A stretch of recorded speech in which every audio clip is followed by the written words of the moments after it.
我哋喺日常嘅生活裏邊咧，會產生大量嘅自由基。自由基係咩嚟嘅咧？係一啲氧化物嚟嘅，佢會攻擊我哋正常嘅細胞啦，造成一啲正常嘅細胞死亡啦。人點解而家今時今日會有咁多嘅疾病咧？其實都係好大程度上咧，同個自由基係好大嘅關係嘅。我呢度咧會有3種唔同嘅水啦，咁我咧會做一個嘅抗氧化嘅測試俾大家去睇一睇嘅。呢個係自來水啦，頭先個蒸餾水啦。另外咧，仲有一種咧係我哋 Enetic 嘅電解還原水啦，9.5嘅還原水嘅。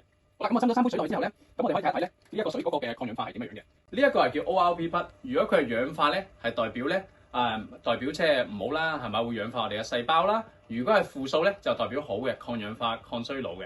咁我哋可以睇一睇咧，正常嘅蒸餾水咧，佢係正定負咧係正數嘅 ，OK， 正大約而家正上緊去啊，正400左右而家我哋睇下個自來水一路都係正嘅，上緊去係嘛，都係正數。但係如果我哋一入到嚟還原水呢一杯裏邊咧，佢即刻咧前面咧變咗一個負數喎，負700幾喎，係啊，負數。負係代表抗衰老、抗氧化、抗自由基，因為佢帶有負電位，帶有豐富嘅活性氫，可以幫我哋將人體嘅一啲嘅氧化物去清除。另外，我亦都呢度有一支咧碘酒，碘酒咧係模仿咧身體裏邊嘅一啲氧化物啦，我比喻為一個自由基啦，好冇？咁我每杯裏邊咧，每杯水我會放入同等份量3滴嘅碘酒入去呢杯水裏邊。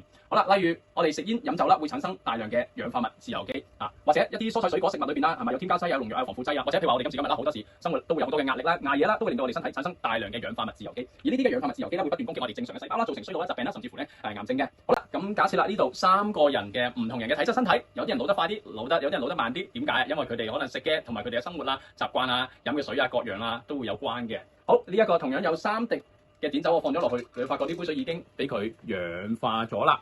好，呢一個水一樣係俾呢一個碘酒氧化咗啦，因為碘酒係一個好高嘅氧化物嚟㗎，即係等同類比自由基啦。好，但係還原水大家睇住唔好眨眼咯，一樣放咗3滴落去，你會發覺呢杯水都仲係點啊？好清澈喎。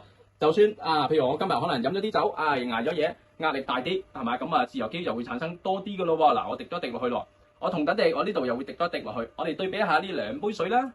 咁當你自由基氧化物越多嘅時候，個水咪會越黃，係嘛？更加令到我哋氧化咯。但係如果你長期不斷飲還原水，有咩好處啊？幫我哋抗衰老、抗氧化咯。我哋試一試啦。我哋氧化咗嘅身體，如果想健康啲點算啦？飲多啲還原水，可以幫我哋 balance 翻個健康，我哋嘅體質，幫我哋將身體入邊呢啲嘅毒素咧，去透過尿液、汗液去代謝排走啦。多謝大家。